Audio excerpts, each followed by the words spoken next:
বয়সের ভারে নুয়ে পড়েছে ভবতোষের শরীর। আগুন হাতুড়ির সঙ্গে সম্পর্ক এখনো ছিন্ন হয়নি। ৮০ বছরের জীবনের প্রায় ৭০ বছর কেটেছে আগুনের পাশে। ফেনীর কাশিমপুর কর্মকার বাড়িতে একসময় ১২টির বেশি পরিবার জীবিকা খুঁজে পেত যে পেশায়, বর্তমানে সেখানে টিকে আছে শুধু ভবতোষ আর তার ছেলে।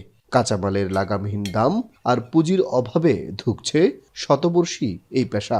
১২ পরিবারে কাজ করছি, এখন এক পরিবারে না, আমি কাজ করতেছি খালি।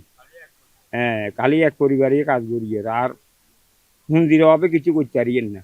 লোকজন পাওয়া যায় না, ব্যবসা অনেক কিছু জিনিসের দাম বেশি, পুঁজি দিতে পারি না, লোকজনও পাওয়া যায় না, এই জন্য আমাদের কাজ করতে কষ্ট। লোহা আর কয়লার চড়া দাম, আধুনিক রেডিমেড যন্ত্রপাতি সব মিলিয়ে ফেনীতে হারিয়ে যেতে বসেছে কামার শিল্প। শুধু কোরবানির ঈদকে ঘিরে সাময়িক কাজ মিললেও সারা বছর এই পেশায় টিকে থেকে সংসার চালানো কঠিন। ফলে বাপদাদার পেশা ছেড়ে অন্য পেশায় চলে গেছেন অনেকেই।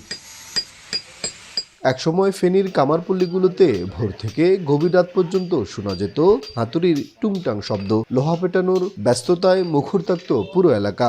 সময়ের সঙ্গে সেই চিত্র এখন অনেকটাই ফিকে।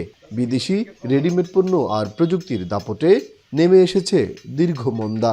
আমরা এই সময়, ঈদের সময় কিন্তু প্রচন্ড ভিড় দেখতাম।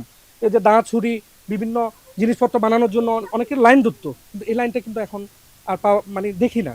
বাজার এখন সস্তা ও রেডিমেড পণ্যে সয়লাভ। হাতে তৈরি পণ্যের চাহিদা কমেছে দিন দিন। কোরবানির ঈদ ছাড়া বছরের অধিকাংশ সময় কাজ থাকে না বলে অনেকেই পেশা বদলাচ্ছেন। লোহা ও কয়লার দামের তুলনায় পণ্যের ন্যায্য দাম মিলছে না।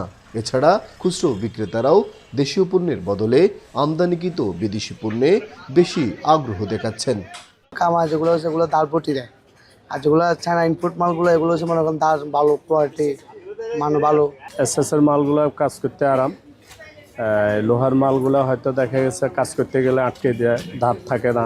সংশ্লিষ্টরা বলছেন, ঐতিহ্যবাহী এই প্রাচীন শিল্পকে টিকিয়ে রাখতে প্রয়োজন আধুনিক যান্ত্রিকীকরণ, সহজ ঋণ সুবিধা এবং সরকারি বেসরকারি পৃষ্ঠপোষকতা। সুলাইমান ডালিম, এখন ফেনী।